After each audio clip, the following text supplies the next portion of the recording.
الحمدللہ قرآن مجید رمضان میں نازل ہوا. شہر رمضان الذی انزل فیہ القرآن.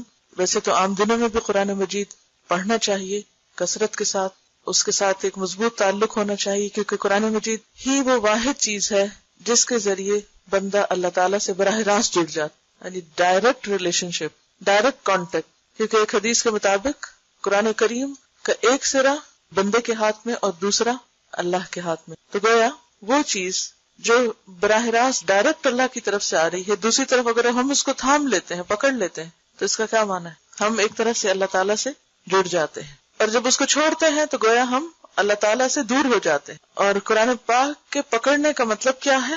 یہ نہیں کہ اگر مصحف کو ہم ہاتھ میں رکھیں تو گویا ہم نے رسی کا ایک سرا ہاتھ میں پکڑ رکھا ہے اور بس ہمارے ساتھ ہے. اس کو پکڑنے کا مطلب یہ ہے کہ اس کو پڑھتے رہیں، اس میں غور و فکر کرتے رہیں، اس کو سنتے رہیں، یہ کسی نہ کسی طرح اس کے ساتھ عملی تعلق ہو ہمارا. صفحہ نمبر 91، فصل اول، قرآن کریم کی تلاوت کے آداب اور فضیلت. قرآن کریم کی سب سے بڑی فضیلت یہ ہے کہ وہ اللہ تعالیٰ کا کلام ہے. باقی تمام چیزیں کیا ہیں؟ اللہ تعالیٰ کی تخلیق، کریشن، اور قرآن واحد ہے جو اللہ کا کلام ہے. تو کریشن اور سپیچ میں فرق ہے نا. اللہ تعالیٰ نے بہت سی آیات میں خود اس کی عظمت بیان فرمائی ہے. فرمایا ھذا کتاب انزلناہ مبارک، اور ہم نے اس کتاب کو اتارا، یہ برکت والی ہے، یعنی خیر و بھلائی سے بھرپور ہے. اور فرمایا ان ھذا القرآن یہدی للتی ہی اقوم، یہ قرآن وہ راہ دکھاتا ہے جو بہت سیدھی ہے یا سب سے زیادہ سیدھی ہے. ہم ہر نماز کے ہر رکعت میں سورۃ فاتحہ میں یہ دعا مانگتے ہیں اہدنا الصراط المستقیم، کہ اللہ ہم کو سیدھا راستہ دکھا. تو وہ راستہ کہاں سے نظر آئے گا؟ کون بتائے گا؟ کون دکھائے گا؟ قرآن. ان ھذا القرآن، یقیناً یہ قرآن، یہدی ہدایت دیتا ہے، راستہ دکھاتا ہے، للتی وہ جو ہی اقوم سب سے زیادہ درست، سیدھا اور اسٹریٹ ہے، جس میں کوئی کجی نہیں. اور اگر کوئی شخص قرآن چھوڑ کر کسی اور ذریعے سے ہدایت پانا چاہے تو وہ نہیں پا سکتا. اور فرمایا لا یأتیہ الباطل من بین یدیہ ولا من خلفہ، باطل نہ سامنے سے اس پر آ سکتا ہے نہ پیچھے سے، یعنی اس کتاب میں کسی قسم کی کوئی مداخلت نہیں ہو سکتی. اس کے الفاظ میں، اس کے کلام میں کچھ بھی اور داخل نہیں کیا جا سکتا، نہ نکالا جا سکتا ہے. یہ ایک مضبوط کلام ہے، اللہ تعالیٰ نے اس کی حفاظت کا ذمہ لیا ہے. بخاری شریف کے افراد میں حضرت عثمان بن عفان رضی اللہ عنہ کی حدیث ہے.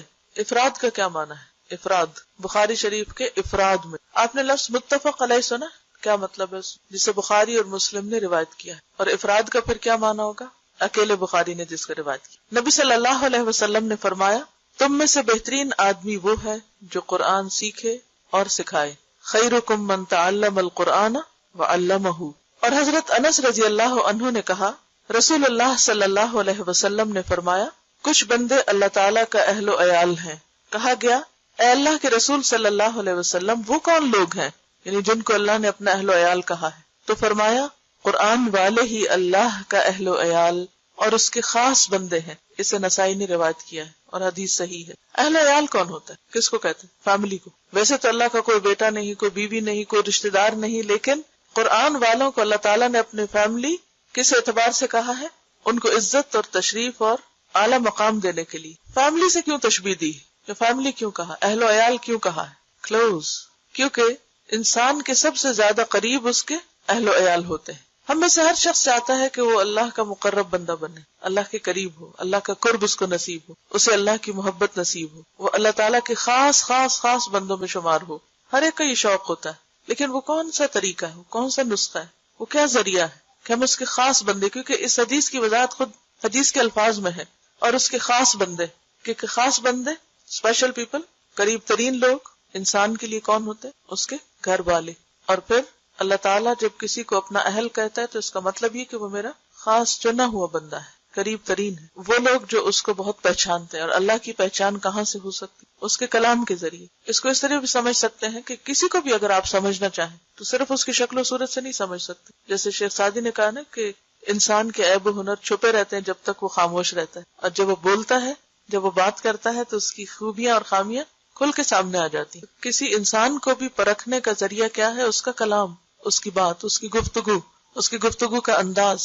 تو اللہ تعالیٰ کی معرفت، اللہ تعالیٰ کی پہچان کس طرح ہو سکتی؟ یعنی ویسے تو کائنات کی مختلف نشانیاں ہیں، بہت سی جو اس کی کریشن اس کو دیکھ کر بھی اللہ کی پہچان ہوتی، لیکن جو پہچان قرآن کے ذریعے سے ہوتی ہے، اس کے کلام کے ذریعے سے ہوتی ہے، وہ کسی بھی دوسرے ذریعے سے نہیں ہو سکتی. نہ آپ کی عقل، نہ آپ کے انٹیلیجنس، آپ کی سمجھ بوجھ، آپ کے دنیاوی علوم، علم، کائنات میں گہرا غور و فکر، یہ سب چیزیں اپنی جگہ ہیں، لیکن سب سے بہترین ذریعہ اللہ کی پہچان کا اللہ کا کلام ہے، اور یہی اس سے قرب کا ذریعہ ہے. ایک اور حدیث میں ہے کہ نبی صلی اللہ علیہ وسلم نے فرمایا اللہ اس دل کو عذاب نہ کرے گا جس نے قرآن کو یاد رکھا، لیکن حدیث ضعیف ہے. اگرچہ ہم دیکھیں کہ معنی کے اعتبار سے بات میں ایک سینس ضرور ہے، یعنی اسے ہم نبی صلی اللہ علیہ وسلم سے منسوب نہیں کر سکتے، لیکن اگر اسے ویسے ایک بات کے طور پر لیں کہ وہ دل جس میں قرآن محفوظ ہو، کیونکہ قرآن کہاں اتارا گیا؟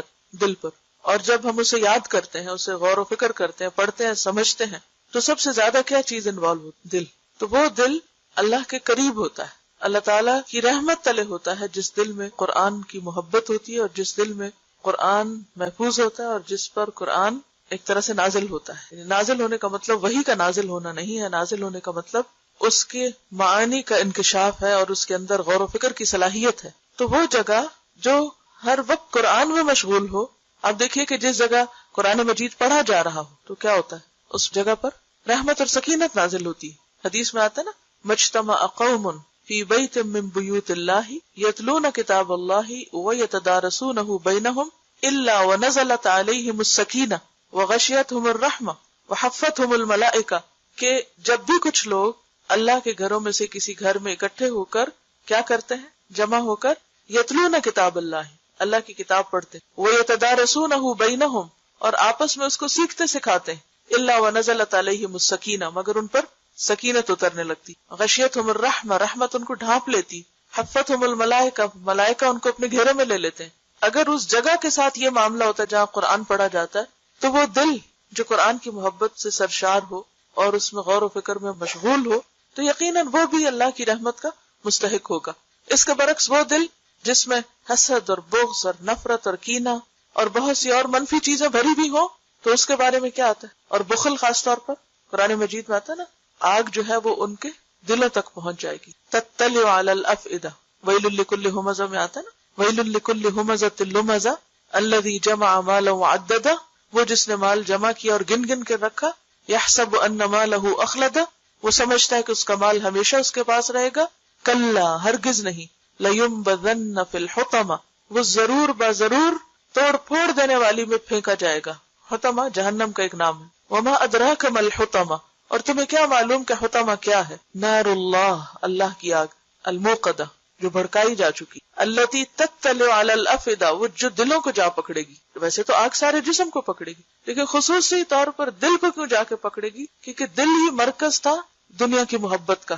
دل میں ہی یہ بخل اور مال کی محبت اور سارا وقت بس وہی کیلکولیشنز کرتے رہنا اور ان کیلکولیشن سے باہر ہی نہ نکلنا، اور باقی ہر چیز کو بھلا کر صرف اور صرف اسی چیز میں مشغول ہونا، اور اللہ کی یاد اور اللہ کی محبت اور اللہ کی بھیجی ہوئی ہدایت اس سے بالکل غافل ہو کے جینا، یہ اس بات کی علامت ہے کہ وہ سزا بھی خاص طور پر وہاں تک پہنچے گی. اور پھر یہ کہ کوئی بھی چیز جو دل تک پہنچ جاتی ہے وہ کہاں تک جاتی؟ مثلا آپ دیکھیں آپ کے بلڈ میں کلاٹس ہوتے، لیکن جب وہ کلاٹ دل تک پہنچ جائے پھر کیا ہوتا ہے؟ ہارٹ اٹیک ہو جاتا ہے. دل تک کوئی بھی چیز جو پہنچتی ہے وہ پوری باڈی میں آٹومیٹکلی پہنچ جاتی. تو آگ کو بھی دل تک پہنچایا گیا تاکہ وہ پورے جسم کو اپنی لپیٹ میں لے لے. اسی طرح بنی اسرائیل کے بارے میں آتا ہے، وہ اشربوا فی قلوبہم العجلہ، ان کے دل جو تھے وہ بچڑے کی محبت پلائے گئے. تو محبت کا مرکز بھی وہی ہے، جو چیز دل میں سما جائے پھر اس کا اثر پورے جسم پر آ جاتا ہے، پورا جسم اس سے سرشار ہوتا. تو آپ نے دیکھا ہوگا کہ جب قرآن آپ کو سمجھ آنے لگتا ہے، یہ قرآن کی تاثیر ہوتی ہے آپ کے اوپر، تو وہ دل تک پہنچ کر پورے جسم کے ایک ایک بال اور کھال جو ہے وہ اس سے متاثر ہو جائے. تقشعر منہ جلود الذین آمنوا، پھر ان کی جلد جو ہے ان کے رونگٹے کھڑے ہو جاتے ہیں جب ان پر قرآن کی آیات پڑھی جاتی، تو وہ دل کو ہٹ کرتی ہے اور پھر وہاں سے پورے جسم پر اس کا اثر جاتا ہے. اور ابن عمر رضی اللہ عنہما نے کہا کہ نبی صلی اللہ علیہ وسلم نے فرمایا، قرآن والے سے کہا جائے گا پڑھتا جا اور چڑھتا جا، یعنی اوپر اوپر جاتے جاؤ، اور ترتیل سے پڑھ، ترتیل سے، جیسے کہ سورۃ مزمل میں آتا ہے وَرَتِّلِ الْقُرْآنَ ترتیلا، اور قرآن کو آہستہ آہستہ ٹھہر کر پڑھو، یعنی اس کا حق ادا کرتے ہوئے. ایسا نہ پڑھو کہ آدھے حرف پڑھے جائیں اور آدھے نہیں، یعنی یتلونہ حق تلاوتہ، تلاوت کا حق ادا کرتے ہوئے پڑھنا چاہیے، جیسا کہ تو دنیا میں پڑھا کرتا تھا. اور اگر کوئی دنیا میں ترتیل سے نہیں پڑھتا اور درست نہیں پڑھتا تو پھر کیا ہے؟ وہ قیامت کے دن اچانک ہی کہیں سے ترتیل شروع کر دے گا؟ نہیں. جو کچھ آپ یہاں کرتے ہیں، جس چیز پر آپ کا خاتمہ ہوگا، آپ کی کل یعنی آخرت کا آغاز وہیں سے ہوگا، ویسے ہی آپ اٹھیں گے، وہی کچھ کریں گے جو یہاں کر رہے ہیں. کیونکہ آخرت دراصل کیا ہے؟ تصویر کا دوسرا رخ. مثلاً پیپر پہ آپ کچھ لکھتے ہیں، جیسے یہ لکھا ہوا ہے، تو دوسری طرف کیا نظر آئے گا؟ وہی جو اس طرف لکھا ہوا. تو آج آپ دنیا کی اپنی زندگی کی کتاب میں اس طرف لکھ رہے ہیں، کل آپ کو بعین ہی وہی چیز نظر آئے گی. وہ تبدیل نہیں ہوگی کہ وہاں جا کے وہ کچھ اور بن جائے. تو جیسی کتاب ہم اپنی وہاں دیکھنا چاہتے ہیں ویسی ہی یہاں لکھنی ہوگی، ویسی ہی بنانی ہوگی. تو اسے کہا جائے گا کہ پڑھتا جا اور چڑھتا جا اور ترتیل سے پڑھ، جیسا کہ تو دنیا میں پڑھا کرتا تھا. یعنی صرف اتنا نہیں کہا کہ تو ترتیل سے پڑھ، بلکہ ساتھ ہی کہا جیسا تو وہاں پڑھتا تھا. یہ ایسے ہی ہے جیسے ہم بعض اوقات کسی سے کہتے ہیں نا، اچھا تم قرآن سناؤ، اچھا وہ جو سورت فلاں جگہ سنائی تھی نا، جیسے سنائی تھی ویسے ہی اب سناؤ. کیوں کہتے ہیں؟ کیونکہ وہ پسندیدہ حالت ہوتی ہے. تو اسی طرح اللہ تعالیٰ کسی آواز پر اتنا کان نہیں دھرتا جتنا نبی کی اس آواز پر جو قرآن کو خوش الحانی کے ساتھ پڑھتا. تو اگرچہ اس حدیث میں نبی کے الفاظ استعمال ہوئے ہیں، لیکن نبی کے بعد بھی جو لوگ خوبصورتی کے ساتھ قرآن پڑھتے ہیں تو اپنی خوبصورت آوازوں اور اپنے خوبصورت انداز کے ذریعے اللہ کی رحمت کو متوجہ کرتے ہیں. تو اسے وہاں بھی کہا جائے گا جیسے خوبصورت تم دنیا میں پڑھتے تھے، جتنا اہتمام تم اس کے ساتھ دنیا میں کرتے تھے، ویسے ہی اب پڑھو، ویسا ہی شروع کرو دوبارہ. تیری منزل وہاں ہے جہاں تجھے تیری آخری آیت کی قرات پہنچا دے. یعنی تمہارا مقام اتنا ہی بلند ہوگا. آپ نے کبھی دیکھا ہوگا مختلف چیزوں کا جب گراف بنتا ہے تو اس میں بعض اوقات کمپیریزن ہوتا ہے، مثلا ایئرلی مختلف چیزوں کی پروڈکشن یا مختلف چیزوں کی پروگرس کا جب گراف بناتے ہیں تو اسے 2005 میں گراف اتنا ہے، پھر 6 میں اتنا تھا، 7 میں اتنا تھا. تو آپ نے دیکھا ہوگا کہ جتنی کوئی محنت یا کوشش کرتا ہے اس کے مطابق ہی اس کا گراف اونچا جاتا ہے. تو جو شخص جتنی خوبصورتی کے ساتھ، جتنی توجہ کے ساتھ، جتنے اچھے طریقے سے دنیا میں قرآن پڑھتا ہے، اسی طریقے سے جب وہ آخرت میں پڑھنا شروع کرے گا تو اس کا گراف اتنا ہی بلند ہوگا، اس کا مقام اور اس کی جگہ جنت میں اور اس کا جو گھر ہوگا اتنا ہی بلند ہوگا. پہلے بھی شاید آپ سے بات ہوئی تھی کہ جنت کے جو درجے ہیں وہ اتنے ہیں جیسے ایک آسمان سے دوسرے کا فاصلہ، یا ایک اور جگہ پر آتا ہے 500 سال کے برابر، یا ایک اور جگہ پر آتا ہے کہ جیسے تم میں سے کوئی آسمان میں ستارے کو دیکھے. اب جب ہم ستاروں کو دیکھتے ہیں تو جیسے فارم ہاؤسز ہوتے ہیں دور دور سکیٹرڈ گرین لینڈ میں، گھر چھوٹے چھوٹے ہوتے ہیں، تو ہم دور سے بازو کا دیکھ کے پہچانے وہ فلاں کا گھر ہے، وہ فلاں کا گھر ہے. تو بالکل اسی طرح جو اعلیٰ درجے کے لوگ ہوں گے ان کے گھر بھی سٹارز کی طرح پورے اس میں بکھرے ہوئے ہوں گے، وہ فلاں کا گھر ہے، وہ فلاں کا گھر ہے. اور کس کا کتنا بلند ہے اسی اعتبار سے ہوگا جتنا اس کا قرآن کے ساتھ تعلق ہے. اگرچہ یہ نہیں کہ صرف قرآن ہی ذریعہ ہے بلند مقام حاصل کرنے کا، لیکن قرآن ایک بہترین اور سب سے اچھا ذریعہ ہے. اگرچہ صدقہ خیرات اور نمازوں میں بہت اہتمام کرنا اور دیگر عبادات میں بہترین اہتمام بھی انسان کے درجوں کی بلندی کا باعث بنے گا، لیکن خصوصی طور پر جو نص سے ہمیں دلیل ملتی ہے وہ قرآن کی قرات ہے. لیکن ہم میں سے کتنے لوگ ہیں کہ جو اپنی قرات کو درست کرنے کے لیے سچے دل سے محنت کرتے ہیں، کہتے اچھا کر لیں گے، پڑھ لیں گے، لیکن یاد رکھیے کہ یہ چیز کبھی بھی آرزو اور تمناؤں سے نہیں آتی. اس کے لیے سخت محنت کی ضرورت ہوتی، شدید کوشش کی ضرورت ہوتی. یہ نہیں ہو سکتا کہ ایک دفعہ آپ بیٹھ کے کسی سے ایک دفعہ پڑھ لیں یا کوئی اچھی قرات سن لیں اور آٹومیٹکلی آپ کی قرات خود اچھی ہو جائے گی. اس کے لیے آپ کو توجہ دینی پڑے گی. دنیا میں بھی اگر آپ کوئی باغ لگاتے ہیں تو توجہ نہ دے تو وہ سوکھ جاتا ہے. اسی طرح قرآن کی ہر آیت ایک درخت کی طرح ہے، تو اگر آپ اس کو توجہ نہیں دیں گے تو درخت سوکھ جائیں گے. تو ہر آیت الگ الگ اپنا حق مانگتی. اور obviously یہ حدیث خاص طور پر حافظ قرآن کے لیے بھی ہے، کیونکہ باقی لوگ شاید مصحف دیکھ کے بھی پڑھنے کی اجازت ملے، لیکن جو obviously سمجھ آتی ہے بات وہ یہی ہے کہ انسان کو ویسے ہی پڑھنے کے لیے کہا جائے گا جیسے دنیا میں پڑھتے تھے. جیسے پڑھتے تھے ویسے پڑھو. تو اگر زبانی پڑھتے تھے زبانی پڑھو، اور شاید دیکھ کے پڑھتے تھے، لیکن اصل جو فوکس ہے وہ قرآن کے طریقہ قرات پر ہے کہ کس انداز سے پڑھتے ہو تم. حضرت بریدہ نبی صلی اللہ علیہ وسلم سے روایت کرتے ہیں کہ آپ صلی اللہ علیہ وسلم نے فرمایا قیامت کے دن قرآن اپنے ساتھی کو ملے گا. کون ساتھی؟ کون دوست؟ صاحب قرآن جو قرآن پڑھتا تھا. کیونکہ قبر میں قرآن ایک دوست کی طرح ہوگا انسان کے ساتھ. تو قیامت کے دن بھی قرآن اپنے ساتھی کو ملے گا، جبکہ وہ قبر سے کمزور اور زرد رنگ نکلے گا.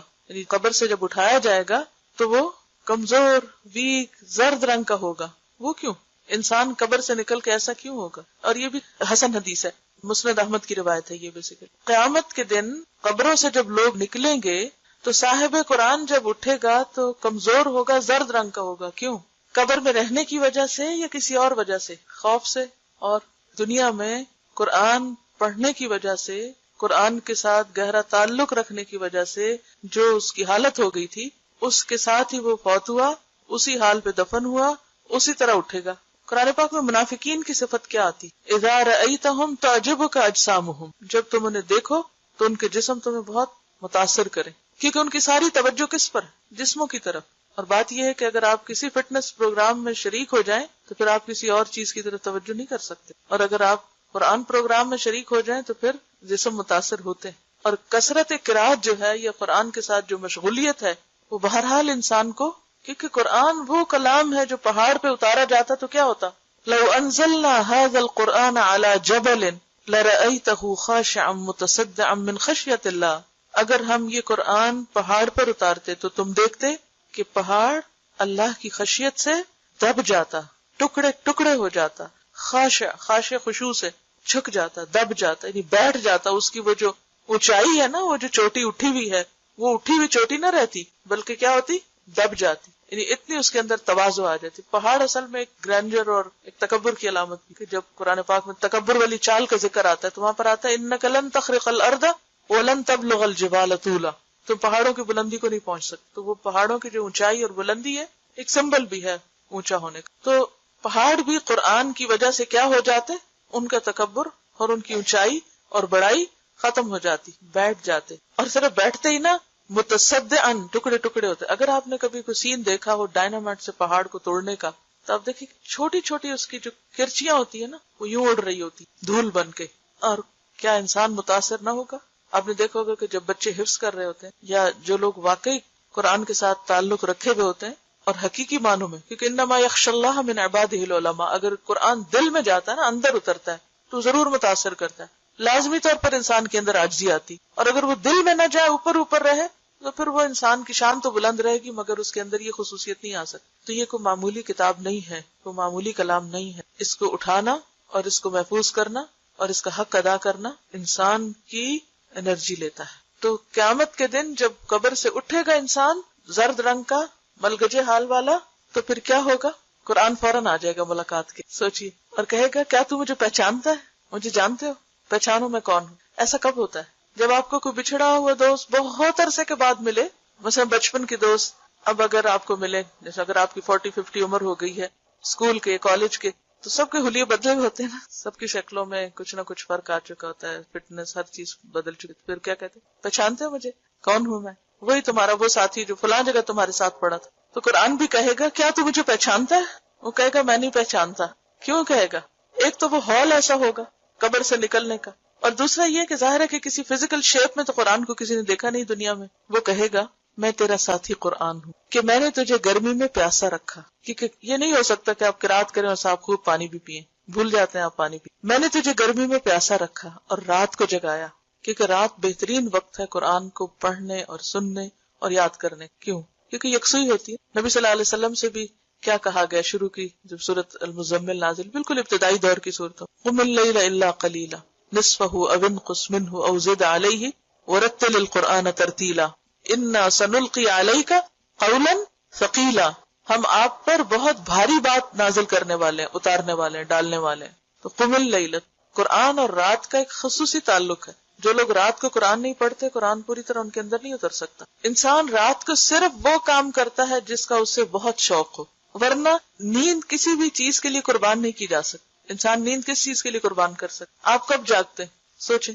اب جن لوگوں کو ٹیلی ویژن دیکھنے کا شوق ہوتا ہے، کوئی خاص شو دیکھنے کا، ان کی محبت اس میں ہے، تو وہ کیا کرتے ہیں؟ رات رات بھر جاگ کے فلمیں دیکھتے ہیں۔ اسی طرح جب کوئی عزیز دوست آئیں تو عموماً آپ کیا کرتے ہیں؟ کوئی رشتے دار آئیں آپ کے، یہاں تو خیر تجربہ کم ہی ہوتا ہوگا آپ کو، لیکن عموماً شادیوں وغیرہ میں لوگ اکٹھے ہوتے ہیں بہت عرصے کے بعد، تو پھر کیا کہتے ہیں؟ رات کو جاگ کے بہت دیر باتیں۔ آپ صرف اپنی محبوب چیز کے لیے رات کو جاگ سکتے ہیں، کیونکہ نیند اس سب کو بہت پیاری ہوتی، نیند کو صرف محبوب چیز کے لیے قربان کیا جا سکتا۔ تو واقعی جس کو قرآن سے محبت ہوگی وہ قرآن کے لیے اپنی نیند چھوڑے گا۔ تو قرآن کہے گا میں تیرا دوست ہوں، میں نے تجھے گرمی میں پیاسا رکھا اور رات کو جگایا۔ اور ہر تاجر اپنی تجارت کے پیچھے ہے، ہر تاجر اپنی تجارت کے پیچھے ہے، اور میں آج تیرے لیے ہر تجارت سے اچھا ہوں۔ یعنی لوگ دنیا کے کاروبار میں لگے رہے، دنیا کا مال کمانے میں، دنیا کے پیچھے بھاگتے رہے، جابز کے پیچھے اور چیزوں کے پیچھے۔ چلے مردوں کی تو پھر ایک ضرورت ہوتی ہے، لیکن آج کے دور میں تو عورتوں کے لیے بھی جاب کرنا فرض سمجھ لیا گیا کہ وہ ضرور پیسے کمائیں۔ اور اگر وہ نہیں کرتی شاید وہ کوئی جرم کر رہی. حالانکہ اسلام نے عورت پر رتی برابر بھی یہ ذمہ داری نہیں ڈالی کہ وہ کما کر کچھ لائے. اگر وہ کرتی ہے تو ٹھیک ہے، اسے ایک حد تک اجازت ہے اپنی پابندیوں میں رہ کر کام کرنے کی، یا اگر کوئی مجبوری ہے تو ٹھیک ہے وہ کر سکتی ہے، لیکن ذمہ داری نہیں، فریضہ نہیں ہے اس کے اوپر. تو اس اعتبار سے ایک خاتون ہونا میں سمجھتی بہت بڑا پریویلیج ہے کہ ہم اگر نہیں کوئی کام کرتے تو نہ کرے تو ہم اللہ کے یہاں گناہگار نہیں. ہاں مرد اگر وہ اپنی بیوی بچوں کو بھوکا رکھتے نہیں کھلاتے تو ان کی پوچھ پکڑ. تو بہرحال یہاں یہ کہا جا رہا ہے کہ ہر تاجر اپنی تجارت کے پیچھے ہے. کیا مطلب؟ یعنی جس کو جس چیز کے کمانے اور نفع حاصل کرنے اور پروفٹ بنانے کا شوق تھا وہ دن کو کیا رات کو بھی اس کے پیچھے لگا رہا. اور میں آج تیرے لیے ہر تجارت سے اچھا ہوں. قرآن مجید میں بھی آتا نا ہوا خیر مما یجمعون، یہ قرآن بہتر ہے ہر اس چیز سے جسے لوگ جمع کر رہے ہیں. مثلا آج ستمبر کی کون سی تاریخ؟ 5. آپ لوگوں نے 7 ستمبر سے قرآن پڑھنا شروع کیا تھا، تقریباً 1 سال ہونے کو. اس 1 سال میں آپ نے سورۃ یاسین تک قرآن کو جمع کیا، اس کا ترجمہ یاد کیا، اس کے معنی کو سمجھا، جس حد تک بھی جس سے جو محنت ہوئی کوشش ہوئی آپ نے سمیٹا اس کو. ہر ایک کا سمیٹنا فرق ہے نا، سب نے ایک جیسا نہیں دیا، تو سب کو برابر کر گیا، لیکن ہر ایک نے جمع اپنے اپنے ظرف یا برتن یا کیپیسٹی کے اعتبار سے کیا اس کو. لیکن کچھ لوگ سوچتے رہے کس چیز نے روکا ان کو یہاں آنے سے، مثلا کسی جاب نے یا کسی اور ایسے ہی کام نے. اس 1 سال میں انہوں نے کتنا مال کما لیا ہوگا، کتنے پیسے کما لیے، اس سے کتنا کچھ کیا بنا لیں گے. ہو سکتا ہے ان کی ضرورت ہے تو ایک الگ بات ہے، لیکن اگر صرف شوق ہے، کئی لوگ صرف جاب کس لیے کرتے ہیں کہ اتنا پڑھا تو اب گھر بیٹھ جائیں کہ میری سیٹسفیکشن نہیں ہوتی. تو اگر صرف شوق کے لیے مال جمع کیا، وہ مال کہاں رکھا ہوگا؟ بینک میں. مثلا وہ بینک کا مال کون استعمال کر رہا ہے، کس کو فائدہ دے رہا ہے؟ یا کوئی چیز خریدی ہوگی، مثلا کسی نے زیور خریدا، وہ زیور کہاں رکھا ہوا، یا ہاتھ پر رکھا ہوگا یا کسی بینک کے لاکر میں رکھا ہوگا. اسی طرح کچھ اور اسی طرح دنیا کی چیز کو ڈیکوریشن پیس خوبصورت کو اچھے کپڑے خرید لیے ہوں گے، وہ ساری چیزیں کہاں رہیں گی؟ یہیں رہ جائیں گی. لیکن وہ خزانہ جو قرآن سیکھ کر آپ سمیٹتے ہیں، دنیا کی کوئی چیز اس کے برابر نہیں، کچھ بھی نہیں ہے ہی نہیں کہیں. ہوا خیر مما یجمعون، جو کچھ بھی انسان کماتا ہے، جو بھی جمع کرتا ہے، سمیٹتا ہے، کتنا کھا لیتا ہے، کتنا پہن لیتا ہے، باقی کس کے کام آتا ہے، چاہتے ہوئے یا نہ چاہتے ہوئے. بعض اوقات انسان خوشی سے کسی کو دیتا ہے اور بعض اوقات نہیں بھی خوشی سے دیتا اور دوسرے لے جاتے ہیں.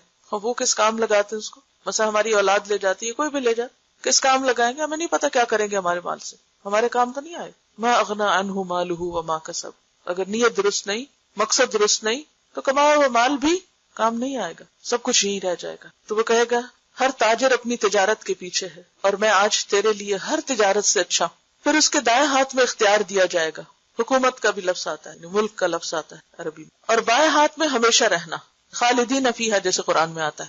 اور اس کے ماں باپ کو 2 حلے جوڑے پہنائے جائیں گے. حلہ کہتے ہیں جو اوپر کا اوور ڈریس ہوتا ہے نا، عرب لوگ جلباب کی طرح لمبا سا ڈریس پہنتے. اور 2 کا لفظ یہ نہیں کہ ایک کے اوپر ایک پہنا دیا، مطلب یہ ہے کہ ایک نیچے پہنا ہوتا ہے اور ایک اوپر اوڑا ہوا ہوتا ہے.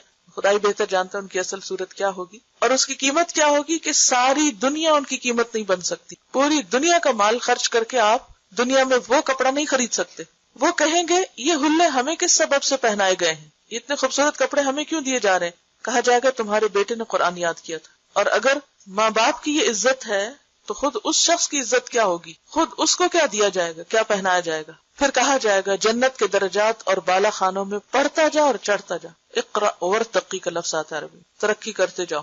وہ جب تک پڑھتا رہے گا چڑھتا رہے گا، خواہ تیزی سے پڑھے یا آہستہ، جیسے چاہے پڑھے، جتنی دیر چاہے لگائے، انجوائے کرے. ابن مسعود رضی اللہ عنہ نے کہا قرآن والے کو چاہیے کہ وہ اپنی رات کو پہچانے جبکہ لوگ سوئے ہوئے ہوں، اور اپنے دن کو جبکہ لوگ کھانا کھائیں، اور اپنے غم کو جبکہ لوگ خوش ہوں، اور اپنے رونے کو جبکہ لوگ ہنسیں، اور اپنی خاموشی کو جبکہ لوگ باتیں کریں، اور اپنے خشوع کو جبکہ لوگ تکبر کریں. کیا مطلب ہے اس کا؟ وہ اپنی رات کو پہچانے جبکہ لوگ سوئے ہوئے. رات کو پہچاننے کا مطلب کیا ہے؟ یعنی اس کی قدر و قیمت جانے کہ لوگ سو کر غفلت میں گزار رہے ہیں، کیونکہ جن کی زندگی میں کوئی مقصد نہیں ہوتا، کوئی پیشن نہیں ہوتا، انہیں سونے کا بہت شوق ہوتا ہے. وہ سو کر پھر سوتے ہیں، پھر سوتے ہیں. قرآن والے کے آس پاس لوگ سوئے پڑے، لیکن ان کے آس پاس لوگ سوئے بھی ہو تو وہ خود کیا کرتے؟ وہ ان کے طریقے پہ نہیں چلتے، وہ اس پہ حسرت نہیں کرتے ہائے کتنے خوش قسمت یہ سو رہے ہیں اور میں کس مصیبت میں، سب آرام کر رہے ہیں اور مجھے پڑھنا پڑ رہا ہے. وہ اپنی رات کو پہچانے، یعنی رات کی قدر و قیمت پہچانے کہ جب وہ زیادہ بہتر طور پر پڑھ سکتا ہے، اور اپنے دن کو جب کہ لوگ کھانا کھائیں. آج کل چونکہ رمضان ہے تو لمیٹڈ ٹائم ہوتا ہے نا کھانا کھانے کے لیے بھی اور سمیٹنے کے لیے بھی. اور آج سحری کے وقت جب سحری کے بعد چیزیں سمیٹ رہی تھی تو میں یہ سوچ رہی تھی کہ پہلے دن کی سحری کے مقابلے میں آج زیادہ جلدی سب کچھ سمٹ گیا. وجہ کیا ہے؟ آہستہ آہستہ ہر چیز کٹ ڈاؤن ہو رہی ہے. ہم کیا کرتے ہیں کہ ایک کھانا ہوتا ہے تو اس کے ساتھ لوازمات جو ہیں ہمارے وہ جتنے زیادہ ہوتے ہیں اتنے برتن زیادہ ہوتے ہیں, اتنا ان کو اٹھانے اور رکھنے میں وقت زیادہ لگتا ہے. جب وہ ایک ایک لوازمات کٹ ڈاؤن ہوتے ہیں کہ ٹائم نہیں ہے, اس کو بھی نکالو, اس کو بھی نکالو, اس کو بھی نکالو, اور ایک لمیٹڈ ٹائم میں کیا کھا سکتے ہیں کہ جب آپ زیادہ پکا لیں تو آپ کو کھانے کے لیے تو پھر ایک لمبا ٹائم چاہیے نا, یا اس کو لگانے کے لیے, رکھنے کے لیے, پھر لگانے کے بعد اٹھانے کے لیے. تو میں سوچ رہی تھی کہ زندگی کا زیادہ وقت اور ایک بڑا حصہ خصوصاً خواتین کا لوازمات میں لگتا ہے. کھانا تو ایک ضرورت ہے لیکن لوازمات ضرورت نہیں ہے, وہ ہمارے اپنی بڑھائی ہوئی چیزیں ہیں. جتنی وہ بڑھتی اتنے برتن بڑھتے, اتنا دھونا بڑھتا, اتنا اٹھانا اور ان کا رکھنا, اتنا ہی پھر آپ تھک جاتے. پھر تھکنے کے بعد آپ کے پاس وقت ہے کہ آپ بیٹھ کے آپ قرآن کی قرات کریں. اب آپ اتنے تھک گئے ہیں کہ اب آپ کو دل چاہ رہا ہے کہ آپ سو جائیں, پھر آپ سو جاتے ہیں, وہ وقت گزر جاتا ہے. آپ آزما کر دیکھ لیں, اگر آپ اپنے لوازمات کم کر دیں گے تو قرآن کے لیے یقیناً وقت نکلے گا. اور اسی طرح دن بھر کوئی پکانے کھانے کا کچھ کام نہیں, خیال بھی نہیں. حتیٰ کہ انسان ایک چائے بھی پیتا نا تو اس کا بھی کپ دھونا ہوتا ہے. پہلے تو بنانی ہوتی ہے, پھر اس کے بعد دھونا ہوتا ہے, تو ٹائم لگتا ہے نا. اور کرنے کو کیا کیا آپ نے, چائے کا ایک کپ پیا, لیکن اس کے بنانے سے لے کر اس کو پینے اور پھر اس کو دھونے اور اس کے بعد رکھنے میں آپ ذرا ٹائم دیکھیں کتنا, اس میں ایک پوری صورت یاد ہو سکتی, یہ ریوائز ہو سکتی. لیکن بعض اوقات ہمیں ضرورت نہیں بھی ہوتی, کیا غذائیت ہے چائے میں, صرف عادت ہے, ضرورت نہیں بھی ہوتی تو بھی ہم کیا کرتے ہیں, بور ہو رہے ہیں, چلو چائے پی. اور یہ نہیں دیکھتے کہ کتنا قیمتی زندگی کا وقت صرف اس میں ہی گزر گیا. اور اگر ہم صرف دن میں 3 کپ پینے کے عادی, صرف 1 کپ کو کٹ کریں, جیسے آج کل رمضان میں ہوا ہے, کرنے کو دوسرا بھی کر سکتے ہیں, لیکن وہ بھی ہمیں ہوتا ہے کیا پتا تراویح میں سستی ہو جائے. کچھ نہیں ہوتا, کر کے تو دیکھیں, ول پار سے کام نہیں, کچھ نہیں ہوتا. اور اگر نہیں دل مانتا تو اللہ سے دعا کریں, یا رب جتنا میں نے کھایا ہے, جو بھی کھایا, اسی میں برکت ڈال دے, اسی میں طاقت ڈال دے, اسی کو غذا بنا دے, اسی کو دوا بنا دے, اور اسی کو سب کچھ کر دے, اور اس سے زیادہ کے جھنجٹ میں مجھے نہ ڈال. تو آپ دیکھیں گے کہ اسی کے اندر اللہ آپ کو قناعت دے دے گا, اور اس وقت کو آپ قرآن کے لیے استعمال کر سکتے. تو بات یہ ہے کہ قرآن کو پڑھنے کے لیے, یاد کرنے کے لیے آپ کو لازماً وقت چاہیے, اور وقت کہیں اور سے نہیں, ایک اور دن ملے گا آپ کو, یہی دن ہے, اسی میں سے آپ کو نکالنا ہے, اسی میں سے آپ کو اپنے لیے وقت بچانا ہے. آپ دیکھیں کہ ایک عورت کی زندگی خصوصاً ایسی ہوتی ہے کہ سب اس سے صرف ڈیمانڈ کر رہے ہوتے ہیں. شوہر بھی ڈیمانڈ کرتا ہے, بچے بھی ڈیمانڈ کرتے ہیں, رشتے دار بھی ڈیمانڈ کرتے ہیں, مہمان بھی ڈیمانڈ کرتے ہیں, سب اسی سے ڈیمانڈ کرتے, ہر ایک کو اسی سے اپنی ضرورت پوری کرنی. پھر آپ اپنے لیے نہیں جی سکتے, آپ کے اپنے لیے کچھ بھی وقت نہیں بچتا, کوئی آپ کے لیے نہیں سوچے گا. آپ کو خود سوچنا ہے اپنے کہ کیا ضرورت ہے اور کیا عیش و عشرت ہے, کہاں کٹ ڈاؤن ہے, کہاں سٹاپ ہے, بس یہاں تک, اور اس میں سے کتنا وقت مجھے نکالنا. تو آپ دیکھیں کہ منٹ کاؤنٹ کرتے کرتے آپ ایک اچھا والا چنک نکال لیں گے اپنی ساری مصروفیات کے ساتھ, اسی میں آپ کو پڑھنا ہے. تو اپنی رات کو پہچانے جب کہ لوگ سوئے ہوئے ہوں, کہ وہاں سے کیسے وقت نکالتے. اپنے دن کو جب کہ لوگ کھانا کھائیں تو اس میں سے وقت نکال کر کچھ قرآن پڑھا لیں.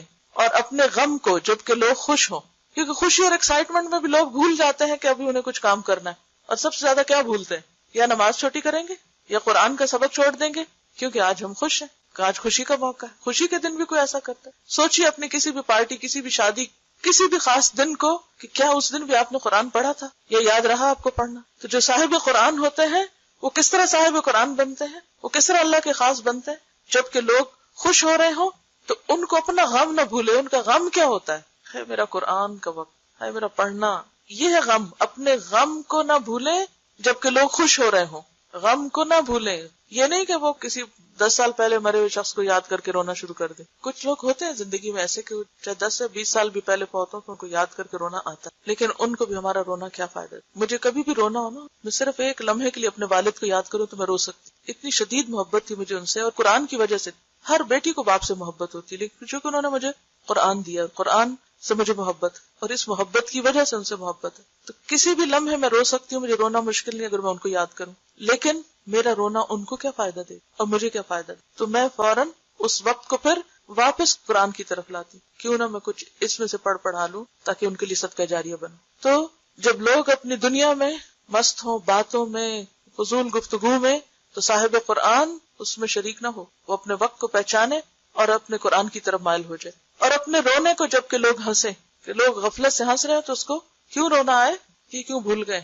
اور اپنی خاموشی کو جب کہ لوگ باتیں کریں, کیونکہ انہی باتوں میں سے وقت نکلے گا آپ کے قرآن پڑھنے کے لیے. اور اپنے خشوع کو جب کہ لوگ تکبر کریں. لوگ کس بات پہ اکڑتے ہیں, دنیا کے مال و دولت پہ. کوئی اپنے حسن پہ اترا رہا ہے, اور کوئی اپنے لباس پہ, اور کوئی اپنے زیور پہ, اور کوئی اپنے گھر پہ, اور کوئی اپنی جاب پہ, اور کوئی اپنی ڈگری پہ. جب لوگ ان چیزوں پہ اترائے, کبھی بھی احساس کمتری کا شکار نہ ہو. اس وقت اپنا جائزہ لیں کہ میرے اندر کتنی عاجزی، اور یہ عاجزی کون لاتا ہے؟ قرآن. قاری کے لائق نہیں، یعنی قرآن پڑھنے والے کے لائق نہیں، یعنی اس کو زیب نہیں دیتا، اس کے لیے اچھا نہیں کہ وہ سنگ دل، غافل، شور مچانے والا اور مغلوب الغضب ہو. یہ چار چیزیں قرآن پڑھنے والے کو سوٹ نہیں کرتی، اس کے اوپر نہیں سجتی. کون سی ہے وہ؟ کہ وہ سنگ دل ہو، ہارڈ ہارٹڈ، اس کے اندر کسی کے لیے رحم نہ ہو. غافل، بے فکر پن، یہ بھول گئے وہ بھول گئے، یہ نہیں کیا وہ نہیں کیا، کوئی وعدہ کیا تو اسے چھوڑ دیا، کسی کے ساتھ کوئی بات کہی تو اس میں غیر ذمہ داری کا ثبوت دیا. ایسا نہیں ہوتا وہ. اور شور مچانے والے، یعنی اس کی گفتگو میں بھی ٹھہراؤ ہوتا ہے، وہ چیخ چیخ کے باتیں نہیں کرتا. اور غصے میں ایسا مغلوب نہیں ہوتا کہ وہ بھول جائے کہ اس کے کرنے کا کام کیا تھا، یعنی اس کا غصہ بھی اعتدال میں ہونا چاہیے. فضیل نے کہا قرآن کا حامل یعنی قرآن پڑھنے والا، صاحب قرآن اسلام کا علم بردار ہے، اسلام کا ریپریزنٹیٹو ہے. اسے لائق نہیں کہ لغو گوئی کرنے والوں کے ساتھ مل کر لغو گوئی کرے. کیا مطلب؟ کیا نہ کرے؟ بےہودہ کلام نہ کرے، کیونکہ جس زبان سے قرآن پڑھا جاتا ہے اس زبان سے فضول گفتگو زیب نہیں دیتی. بھولنے والوں کے ساتھ بھول جائے. کس چیز کو بھولنے والوں کے ساتھ؟ آخرت کو بھولنے والے. کھیلنے والوں کے ساتھ کھیلے، یعنی اگر لوگ کھیل میں مشغول ہیں تو وہ بھی جا کے کھیلنے لگے. اسے چاہیے اللہ کی عظمت کو ملحوظ رکھے، اور نہ یہ لائق ہے کہ وہ اپنی حاجت کسی کے پاس لے کر جائے، کسی سے سوال نہ کرے، کسی سے کچھ مانگے نہیں، کیونکہ وہ صاحب قرآن ہے، اس کے ساتھ قرآن کا نام ہے، وہ قرآن کی عزت ہے. ایسا کوئی کام نہ کرے کہ جس کی وجہ سے لوگ کیا کہیں، یہ قرآن پڑھے ہوئے ہیں، یہ قرآن پڑھانے والے لوگ ہیں، جیسی مین حرکتیں کرتے ہیں. بلکہ لوگ اپنی حاجتیں اس کے پاس لے کر آئیں. امام احمد بن حنبل رحمۃ اللہ علیہ نے کہا میں نے خواب میں رب العزت کو دیکھا. میں نے عرض کیا اے میرے رب، آپ کی جناب میں تقرب حاصل کرنے والے کس چیز سے تقرب حاصل کرتے ہیں؟ یعنی وہ طریقہ بتائیے کہ جس سے آپ کے قریب ترین ہو جائیں. وہ کون سی چیز ہے؟ فرمایا اے احمد میرے کلام سے، یعنی قرآن سے. میں نے عرض کیا سمجھ کر پڑھنے سے یا بغیر سمجھ کر پڑھنے سے بھی؟ فرمایا سمجھ سے بھی اور بغیر سمجھ کے بھی. یعنی بعض اوقات آپ تلاوت جب کر رہے ہوتے ہیں تو ہر لفظ اور ہر آیت پر غور و فکر نہیں کر پاتے. آپ نے غور کیا ہوگا جب آپ تجوید کے رولز کو دیکھتے ہیں تو کیا بھول جاتے ہیں؟ میننگز بھول جاتے ہیں. تو پھر آپ کا نہیں کیا فائدہ ایسی تلاوت کا؟ کئی لوگوں کو شیطان یہاں سے بہکا دیتا ہے، کوئی فائدہ نہیں ایسی تلاوت کا، تمہیں سمجھ تو آ نہیں رہی، تم تو صرف اسی پہ توجہ کیے ہوئے. کوئی بات نہیں. کیوں؟ اس لیے کہ آپ قرآن پڑھ رہے ہیں، اللہ کا کلام اور اس کا ایک ایک حرف کا حق ادا کر رہے ہیں. یہ بھی قابل عزت اور اللہ کے قریب ہونے والا کام ہے. تو ہم سب کو اس بات کا دھیان رکھنا چاہیے کہ ہم کیا ہیں؟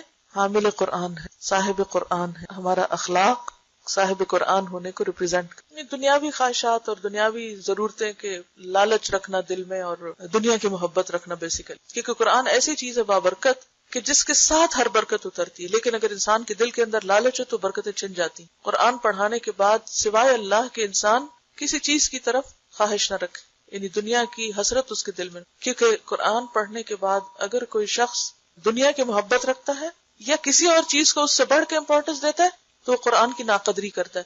کیونکہ اللہ نے اس کو وہ دے دیا هو خیر مما یجمعون، جو ہر چیز سے زیادہ بہتر ہے جسے لوگ سمیٹتے ہیں. تو اگر اس کے ہوتے ہوئے قناعت نہیں ہے اندر، اس کے ہوتے ہوئے غنا نہیں ہے اندر، اس کے ہوتے ہوئے اگر دنیا کی ہرس ہے اور ان چیزوں کے پیچھے انسان بھاگ رہا ہے اور ہاتھ پھیلا رہا ہے جو حقیر دنیا کی ہیں صرف اس لالچ کی وجہ سے جو اندر ابھی بھی بھری ہوئی ہے، تو یہ قرآن کی توہین ہے بیسیکلی. ازواج مطہرات کے بارے میں آتا ہے نا، ان کو کہا گیا تھا نا وَاذْكُرْنَ مَا يُتْلَىٰ فِي بُيُوتِكُنَّ، ان کو خاص طور پر آیات اللہ اور حکمت کی باتیں پڑھنے کو اور پڑھانے کو کہا گیا تھا. تو اس کے ساتھ ہی انہی آیات میں کیا ہے، یا ایھا النبی قل لازواجک ان کنتن تردن الحیاۃ الدنیا وزینتها فتعالین امتعکن واسرحکن سراحا جمیلا وان کنتن تردن اللہ ورسولہ والدار الآخرۃ فان اللہ اعد للمحسنات منکن اجرا عظیما. دو راستے ہیں، جس کو چاہیں اختیار کر لیں. حضرت عائشہ نے کیا کہا، اس بات کے لیے میں اپنے ماں باپ سے مشورہ کروں؟ مجھے تو اللہ اور اس کا رسول اور آخرت کا گھر چاہیے. وآخر دعوانا ان الحمد للہ رب سبحانک اللہم وبحمدک نشہد ان لا الہ الا انت نستغفرک ونتوب